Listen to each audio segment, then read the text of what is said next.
Chosen one, this person who betrayed and conspired against you has just realized you were their soulmate, and they are deeply sad, drowning in a devastation they cannot escape. While you are out here becoming more alive and powerful than ever, they are trapped in a constant mental replay of the moment they chose to burn down your loyalty instead of tending to it.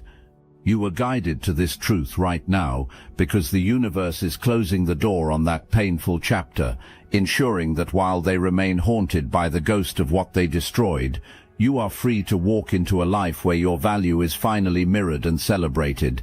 There was a version of you not so long ago who was already on the move. You were healing. You were sensing that something significant was about to shift.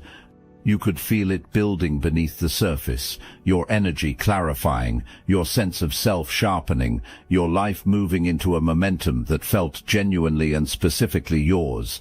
The forward motion felt right. Something that had been building quietly for a long time was about to break through. That was the exact moment this person appeared.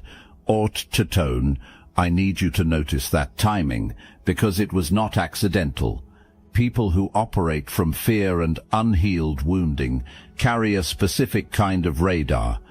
They can feel when someone powerful is coming fully online, and they are drawn toward that power, the way a person lost in the cold is drawn toward warmth, not to appreciate it, not to contribute to it, but to press as close as possible and take as much of it as they can hold.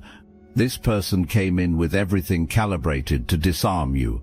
They were warm, they were present, they were magnetic in a way that felt almost destined. They said the things that landed exactly where you needed them to land. They appeared to see the parts of you that others had glossed over or missed entirely, and in doing so, they created a feeling you had not felt in a long time. The feeling of being genuinely witnessed, of someone finally arriving who could hold the full weight of who you are without flinching. Something in you exhaled, something that had been braced and guarded for a long time finally released. Quadrock. That exhale was the opening they were waiting for. Now here is what I need you to understand about the depth of the connection, because dismissing it entirely would be dishonest. What you felt was real. The pull between you carried layers. It carried something that felt older than this moment, older than this version of your life, an almost cellular recognition, as though some part of you already knew this person before the knowing should have been possible.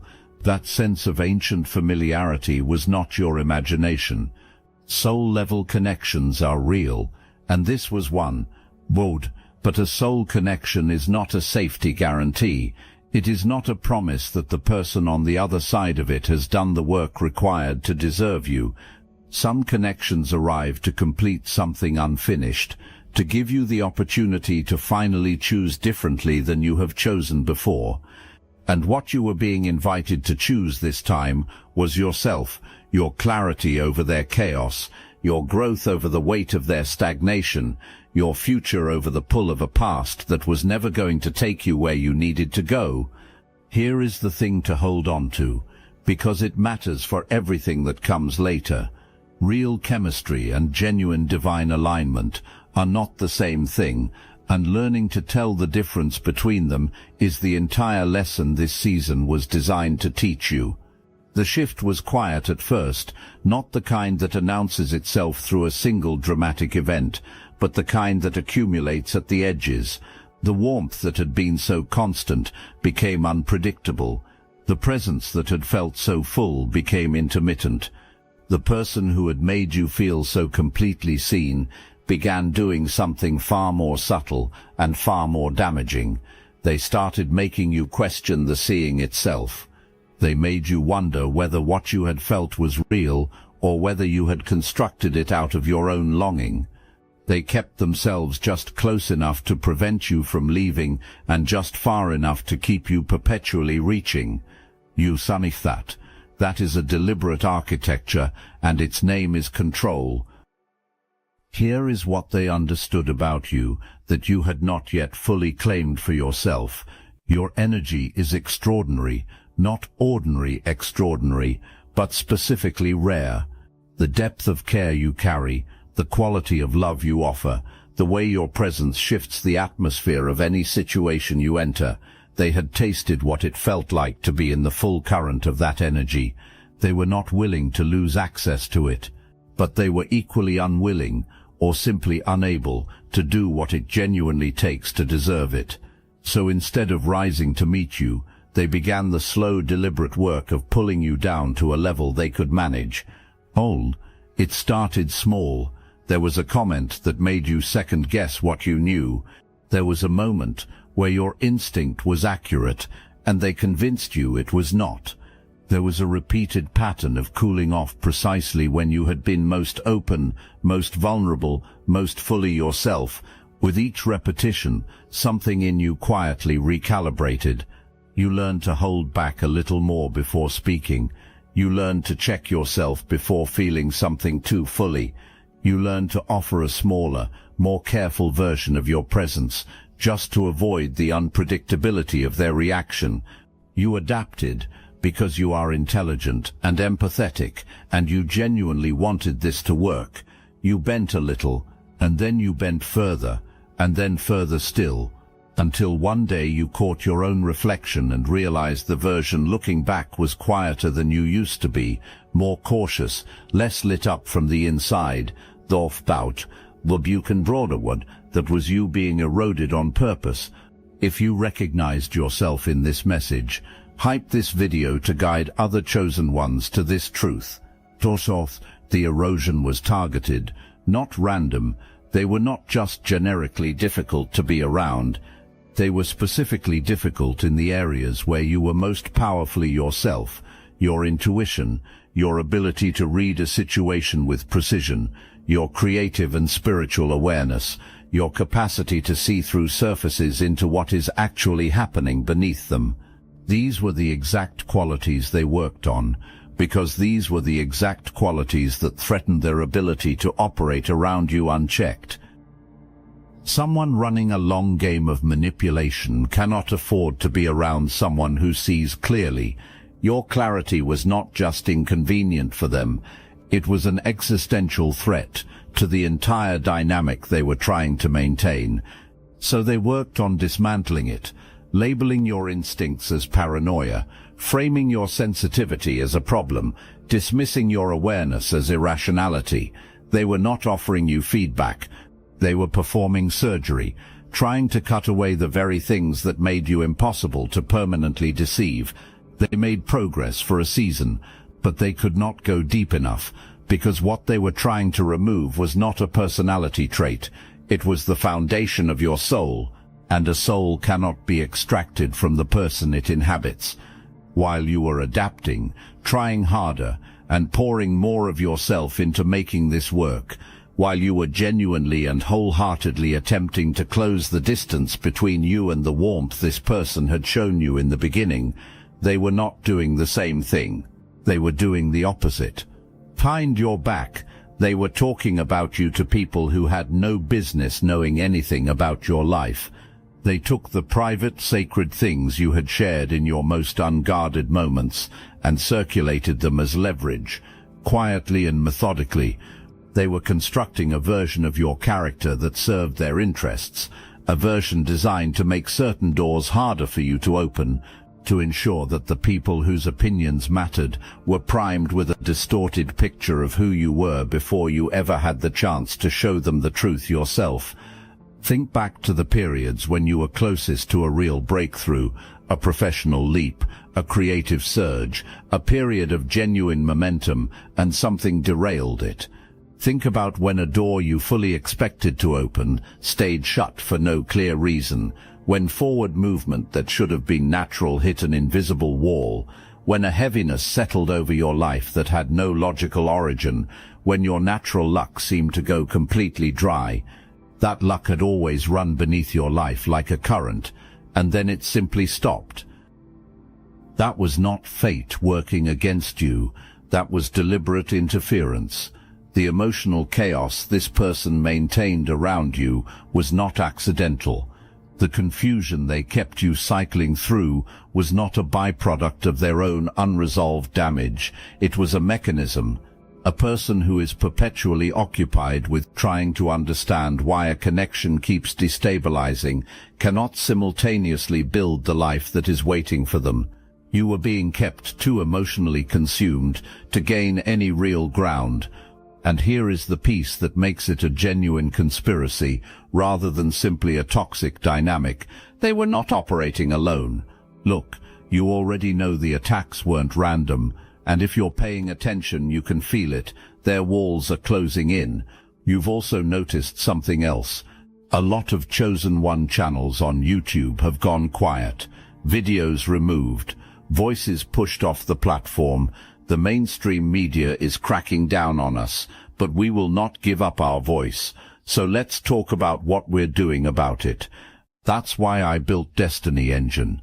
And when you join, you're not just supporting your favorite channels, you're also fueling your own rise. It's a 360 win. It generates personalized sequences that help you rewire betrayal into transcendence, turn isolation into sacred power, and transform their downfall into your rise.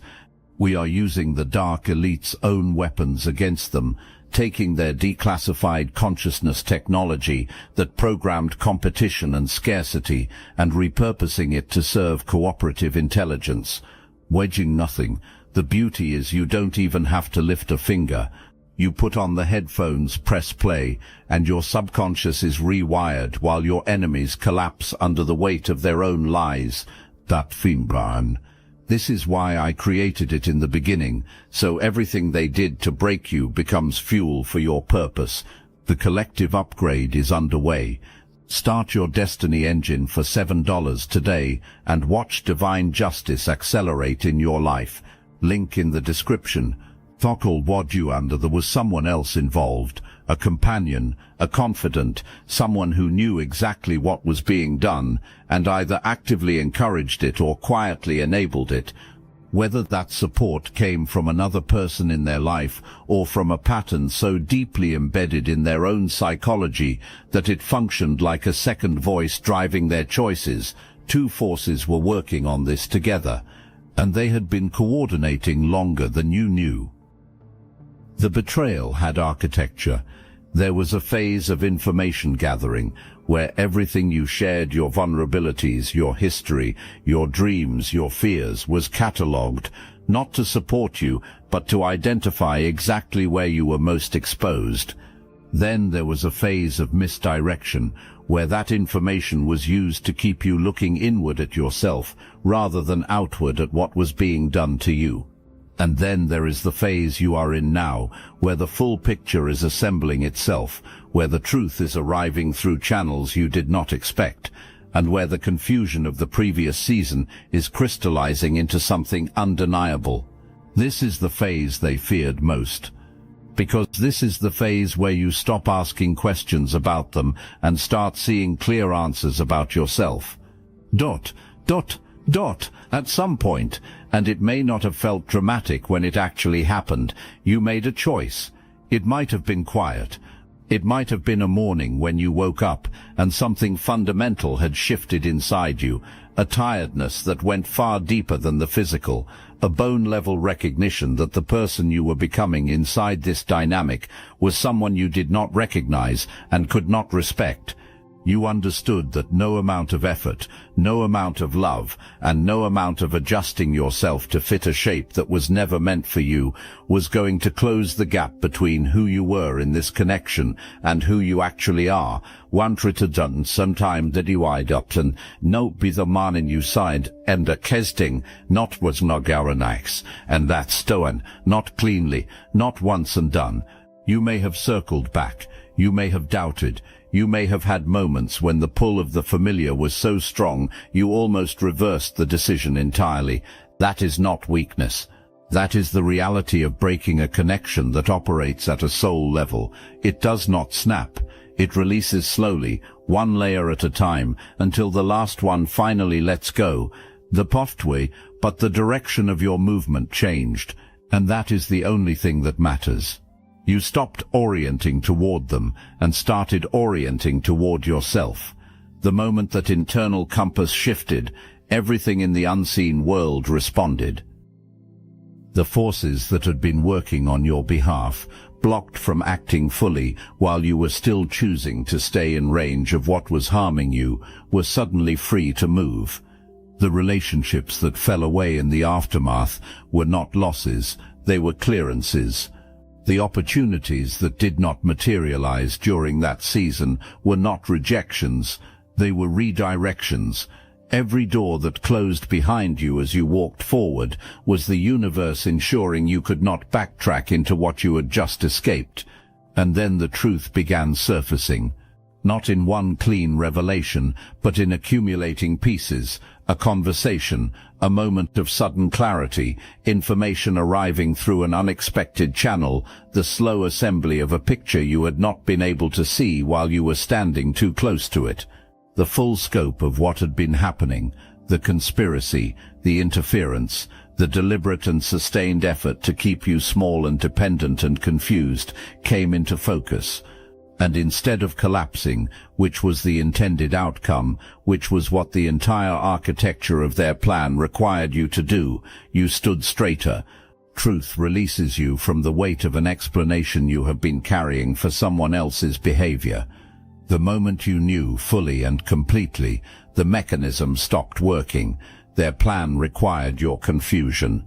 The instant you replaced confusion with clarity, the engine powering the whole thing went cold, not gradually, immediately, and the consequences that have since arrived for them are the direct result of that moment, the moment you stopped being confused and started being clear. There was a wound that existed before this person arrived. It was not created by them, it was found by them, and the distinction matters enormously, because understanding it is what permanently closes the door they used to walk through. Go further back than this connection. Go back to the earliest experiences that shaped your understanding of what love looks like, the way affection was given and withheld, the way safety was something you had to earn rather than something you were simply allowed to inhabit, the way a younger version of you learned to interpret silence and distance and unpredictability. That younger version of you absorbed those things as information about your own worth, rather than as information about the limitations of the person in front of you. Something in that early landscape gave you a blueprint. It became a map of what intimate connection feels like from the inside. And because that map was drawn during a period when you had no capacity to question it and no framework to recognize that what you were being shown was incomplete, it became your baseline, the familiar shape of love, even when that shape was not one that actually loved you well. Someone like this person, someone who needs access to another person's energy in order to feel powerful, someone who requires a particular dynamic to sustain their sense of control, has a specific talent for finding that blueprint in others and matching it precisely in the beginning. The opening warmth, the manufactured closeness, the feeling of finally being seen, all of it was calibrated to fit the exact shape of what you had been taught to recognize as love. That is not your fault. It is how early wounding operates. It does not announce itself. It simply makes certain dynamics feel familiar, and familiar things feel safe, even when they are not. The moment you turned and actually looked at that old pain, the moment you stopped managing it by staying busy and sat down directly in front of it and named it clearly, that was the moment this person lost their key. Access to you required that wound to remain unexamined. Access required you to keep translating their behavior through a lens shaped by your earliest experiences of conditional love. The instant you picked up a new lens, the translation stopped working. What they were doing stopped feeling like love. It started looking exactly like what it was. When you healed that wound, you did not just remove one person's access to you. You permanently changed the signal you broadcast. Before, something in your energy communicated a kind of availability for the dynamic that had been harming you.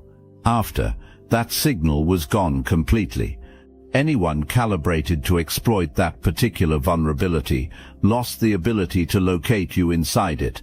You became unreachable in the specific way that matters most. Not because you shut down or armored yourself or stopped loving with depth, but because the thing they were using as a door no longer existed. You had rebuilt that part of yourself with something they do not have the tools to dismantle. That is permanent, it cannot be undone, and it belongs entirely to you. Guntonkenses have arrived for this person, not as a punishment you had to engineer, not as something you needed to pursue or wait anxiously for. The natural result of sustained deception and deliberate harm is always the same. The structures built on dishonesty become unstable, the connections maintained through manipulation begin to fracture, and the energy spent working against your path is energy that was never spent building anything real in their own life. That absence is now visible to them in ways they cannot explain away. But the heaviest part of their reckoning is not material. It is the relational understanding that has finally, fully arrived. They looked at you, they actually looked at what you were offering, the depth of love and loyalty and genuine partnership that was available to them, and they chose to control it rather than cherish it. They chose the feeling of power over the experience of being truly loved. And now they understand, with the specific clarity that only arrives when it is too late to act on it, that those two things are not interchangeable. You cannot manufacture the warmth of being genuinely loved by someone of your depth. There is no equivalent available anywhere else. They held something irreplaceable in their hands and made a series of deliberate choices to destroy it. They understood on some level, even in the middle of the conspiracy, that you were the one. You do not build that kind of calculated architecture around someone you consider ordinary. You do not invest that much sustained energy in keeping someone contained unless you recognize, somewhere beneath all the fear and wounding, that losing access to them is the worst possible outcome for you. The betrayal was as elaborate as it was precisely because they knew what they had, and they were too frightened of what genuine love would require of them to receive it honestly, Pete, so they tried to possess it instead. They tried to keep you close enough to benefit from your energy without ever becoming vulnerable enough to actually be loved by you. And now they are sitting with the full weight of that choice. Dot, dot, dot, dot, dot, dot, dot, dot, dot, dot, dot, dot, dot, dot. If they had chosen differently, if at any of the pivotal moments they had chosen honesty over performance, growth over familiar pattern, genuine connection over control, you would have been there. Your love was that real, that committed, and that patient. They exhausted every last piece of it, through choices they made knowingly over an extended period while fully understanding what was at stake. Oh, that is not a minor grief. That is the kind of understanding that remakes a person or breaks them completely. Which direction it takes them is no longer your concern. The lesson is theirs to carry. The reckoning belongs entirely to them, and you are free. You carry a specific quality of energy, a magnetism, a way of drawing things toward you when you are fully aligned with yourself. You have probably always sensed it, even when you lacked the language to name it. You noticed the way certain doors would open when your energy was clean and unencumbered, the way opportunities seemed to find you rather than requiring you to hunt them down, the way your presence in a situation would shift things towards something better almost without effort. During the season of this person's influence, that quality went quiet. Things that should have been straightforward required far more effort and produced far less result. Momentum that had always felt natural became sluggish and difficult to sustain. And because it happened gradually, you absorbed the absence as evidence about yourself, as though the drought was a reflection of your worth, rather than a symptom of what was being done to your energy.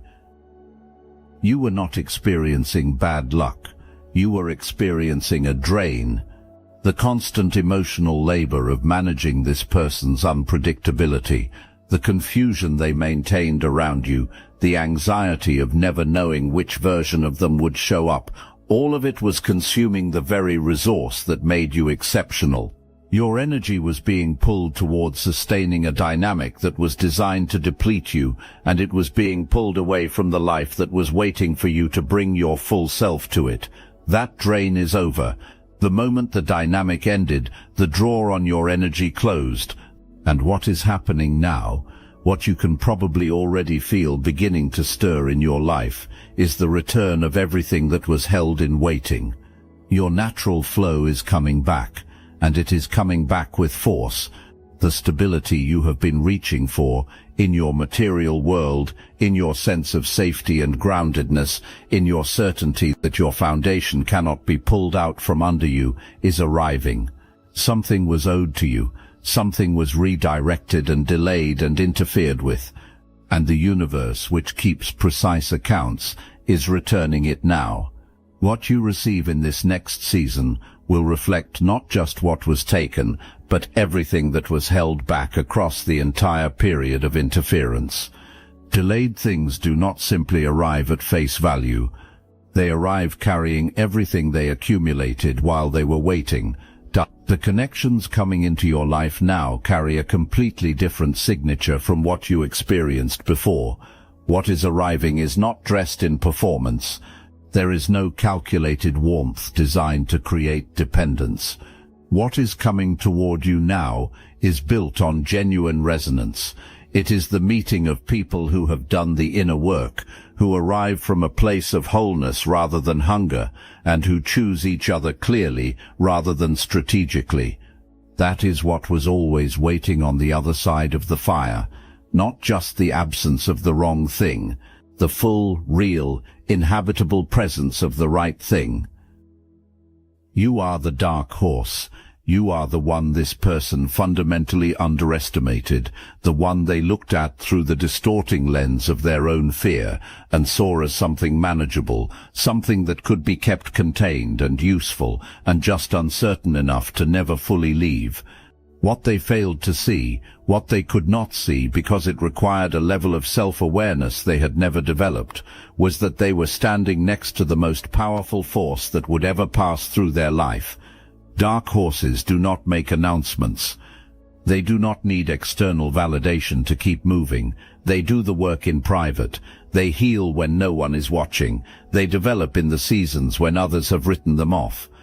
And then they emerge, fully formed, undeniable, moving with a velocity and a grace that leaves everyone who bet against them simply standing in the wake of what passed.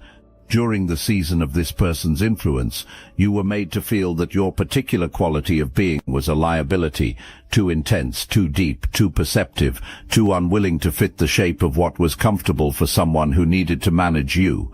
And the cruelest version of that diminishment was not the moments when it was said out loud. It was the sustained, quiet pressure that eventually made you wonder whether it might be true, although usually never true. Not for a single moment. You do not fit neatly into what is average, because you were never designed to occupy average space. The people who tried to reduce you to something comprehensible to them did so because the full scope of what you are exceeded their framework entirely. That is information about the limits of their perception. It has never been information about the limits of your worth. What this person tried to prevent is exactly what has now happened anyway. You have become the version of yourself they most feared existed beneath the surface, the version that does not require their approval or their presence to know its own value, the version that can look at the full truth of what was done and use the knowing as solid ground to stand on rather than as weight to collapse under. You were always going to arrive here. The path was harder and longer than it needed to be because of the interference, but the destination was never in doubt. You were made for this version of yourself, and now that you are standing fully inside it, nothing that operated on the old frequency can reach you anymore. There is a false narrative that needs to end today. It has been running quietly in the back of your mind, and it has done enough damage. It says that a more discerning version of you would have seen through this from the beginning, that trusting as deeply as you did was evidence of a flaw that needs correcting, that your love was in retrospect a mistake. None of that is true. Not one word of it. Your love was never the mistake. Your love was the most accurate expression of your character that exists. You showed up fully and genuinely for another person. You did not withhold yourself as a hedge against potential loss. You did not love at partial capacity to protect your ego. You brought everything you had and offered it without conditions. That is not naivety. That is courage, and it is precisely the quality that makes you capable of the kind of love most people spend their entire lives searching for. The lesson is not to love less. The lesson is to direct that love with greater precision toward people who have demonstrated, through sustained and consistent action over time, that they are capable of receiving it without destroying it. You have that precision now. It was built inside you by the exact fire you just came through. It lives in your body. It lives in the part of you that immediately registers the difference between intensity and integrity, between someone who is drawn to your energy and someone who is willing to do the actual work of deserving access to it. And here is what I need you to sit with, because this is the specific truth at the heart of everything this message promises. This person came to understand too late, completely and without any path back, that you were their soulmate. Not the convenient or comfortable version, the real one. The person whose love would have genuinely changed the entire quality of their life if they had been brave enough to receive it honestly. They knew it while they were betraying you. You do not construct that level of deliberate architecture around someone you consider expendable. You do not invest that much sustained energy in keeping someone contained unless some part of you recognizes, beneath all the fear, that losing access to them is the worst thing that could happen to you. The power they chased was hollow from the beginning. Control is not warmth. Manipulation is not intimacy. Access is not love. And the specific absence they are living with now, the cold where your energy used to be, cannot be filled by anything else, because what you offered was not replaceable. They know that. The knowing without any path to change it is exactly the weight they will carry forward. That is their consequence. It is not yours to manage and not yours to mourn on their behalf. It is yours only to understand, so that you can finally stop carrying the question of whether any of it was real.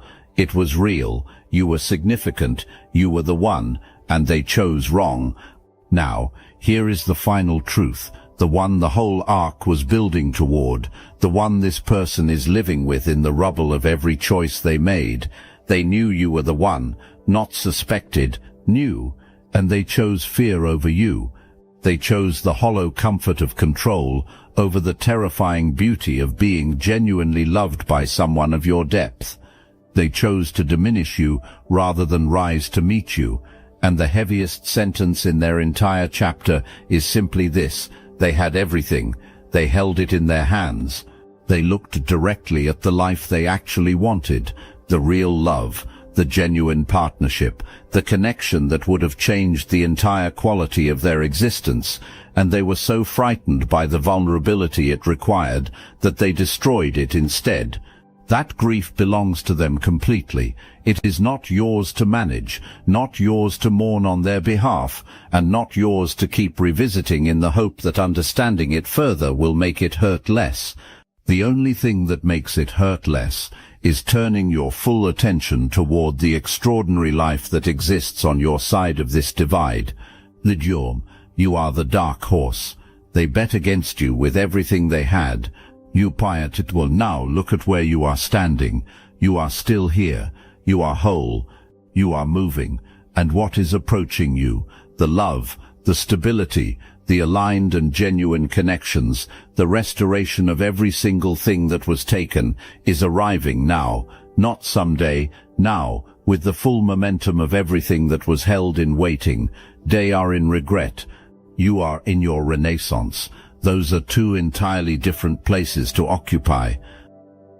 Stand in yours completely, without apology, without shrinking the scale of what you survived so that it is more comfortable for the people around you, without minimizing the magnitude of what you are becoming. or this was always where you were headed. Every painful, confusing, disorienting piece of the last season was part of the preparation for exactly this.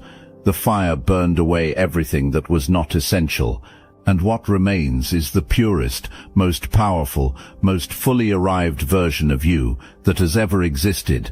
Nothing is blocking the way anymore, chosen one, absolutely nothing, or the turn toward what is coming. Open your hands and go.